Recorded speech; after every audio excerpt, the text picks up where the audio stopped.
రాజకీయ నాయకుల బిడ్డల వాళ్ళను బాడీ షేమింగ్ చేసి వాళ్ళ మీద కూడా మరి యూట్యూబ్ పోల్ పెట్టి ఎంత ఘోరం ఉంది. పిల్లలను రాజకీయాల్లోకి లాగి వాళ్ళ మీద పోలింగ్ నిర్వహించింది. అవును కాదు అని చెప్పి పోలింగ్ నిర్వహించింది. అసలు తల్లి తండ్రి ఎట్లా ఫీల్ అవుతారు వాళ్ళ పిల్లలను సోషల్ మీడియాలో తీసుకొస్తే? ఆలోచించారు ఎప్పుడన్నా మీరు?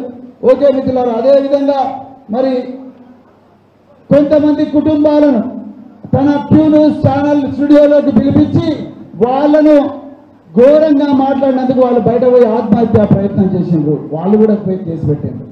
అదేవిధంగా ఎంతో మందిని బ్లాక్మెయిల్ చేసి డబ్బులు గుంజడానికి ప్రయత్నం చేస్తే వాళ్ళ మీద కేసు పెట్టిండ్రు. ఇవన్నీ కలిపితే 56 కేసులైనాయి. ఆయన ఎన్ని రోజులు జైలు ఉన్నాడు తెలుసా? ఎన్ని రోజులు ఉన్నాడు? 70 రోజులు జైలు ఉన్నాడు. చెంచల్ కూడా సెంట్రల్ జైల్లో 70 రోజులు ఉన్నాడు. ఇప్పుడు చెప్పండి, 56 కేసులు ఉన్న వ్యక్తి 70 రోజులు చెంచల్ కూడా సెంట్రల్ జైల్లో ఉన్న వ్యక్తి పట్టభద్రుల ప్రతినిధి కావాలన్నా? సగం మంది చేతులు ఎత్తిండ్రు. అంటే కొంతమంది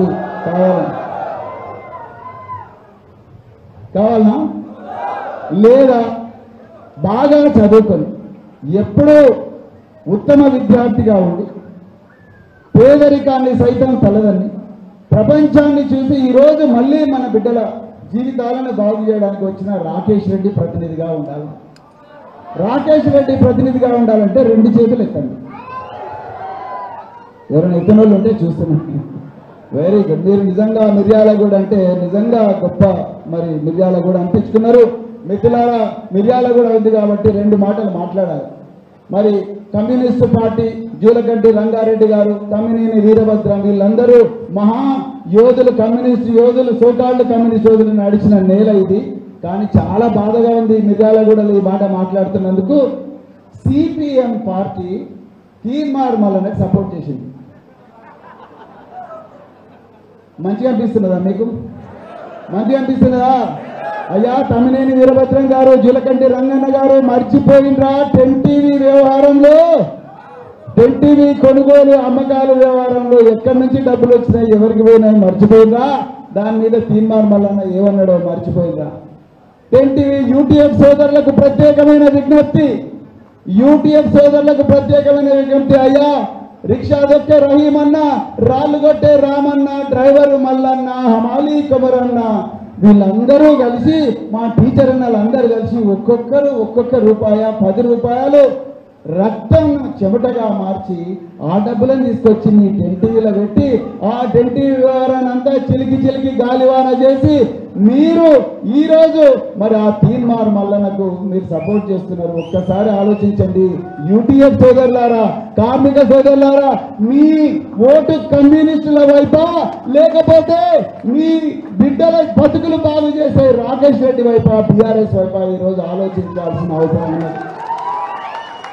మరి అదే నల్లగొండ జిల్లాలో ఉన్నాం, పక్కనే హుజూర్ నగర్ ఉన్నది, దాని పక్కనే కోదాడ ఉన్నది కాబట్టి మరి ఈరోజు జీవో నెంబర్ 46 అదేవిధంగా 36,000 గ్రామ వాలంటీర్లను నియమిస్తామని కోమటిరెడ్డి రాజగోపాల్ రెడ్డి గారి ఇంట్లో రేవంత్ రెడ్డి గారు ఒక ప్రెస్ కాన్ఫరెన్స్ లో మాట్లాడింది. మిత్రులారా, ఇది పట్టభద్రులు ఎంతమంది పట్టభద్రులు ఒకసారి చేతులు ఎత్తండి దయచేసి.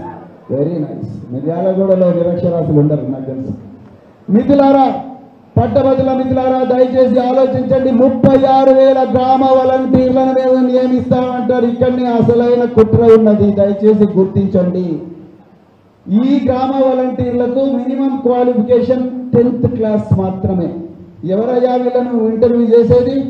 వీళ్ళని ఇంటర్వ్యూ చేసేది ఎవరంటే ఒక ఎంపీడీఓ, ఒక ఎంఆర్ఓ ఇంటర్వ్యూ బోర్డు పెట్టి వీళ్ళని ఇంటర్వ్యూ చేసి రాత పరీక్ష లేకుండా కేవలం 10వ తరగతి పాస్ అయిన వ్యక్తులకు వాళ్ళందరికీ కూడా మరి ఉద్యోగాలు ఇచ్చి వాళ్ళు చేయాలనుకుంటుంది 36,000 మంది వాలంటీర్లు కాదు, ఇందిరమ్మ సైన్యాన్ని తయారు చేయాలని అనుకుంటున్నారు. కానిద్దామా? మరిది కానిద్దామా?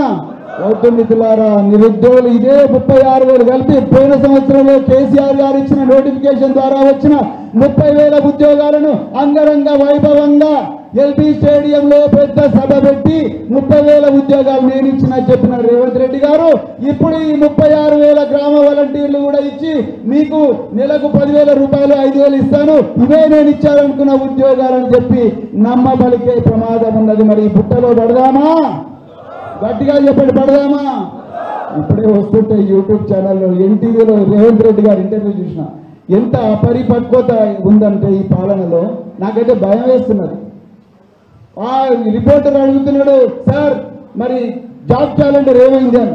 Job calendar already given job calendar అన్నాడు. మరి ఎక్కడుంది జాబ్ క్యాలెండర్? నేను వెంటనే ఏం చేసిన tspsc.gov.in వాళ్ళ వెబ్సైట్, ఆ వెబ్సైట్లో వాళ్ళు చూస్తే కేవలం గ్రూప్ 1 మిగతావన్నీ 2022లో గత కేసీఆర్ ప్రభుత్వం ఇచ్చిన జాబ్ల రిక్రూట్మెంట్ ప్రాసెస్ కు సంబంధించిన అప్డేట్సే తప్ప ఒక్క ఉద్యోగం గురించి కూడా అక్కడ లేదు.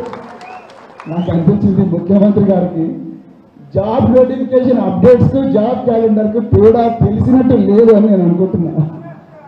అసలు ఏమీ తెలిసినట్టు లేదు. వాళ్ళకి తెలిసినంత ఒకటే క్యాలెండర్, డ్రామా క్యాలెండర్. ఆ దేవునితో ఒట్టు ఎప్పుడు పెట్టాలి, ఏ రోజు పెట్టాలి, ఈ దేవుని మీద ఏ రోజు పెట్టాలి, ఈ అబద్ధం ఎప్పుడు ఆడాలి, ఆ అబద్ధం ఎప్పుడు ఆడాలి, ఎప్పుడు ముహూర్తం చూసుకొని బీజేపీలో జంపు కావాలి అనేదే వీళ్ళ క్యాలెండర్. మిత్రులారా,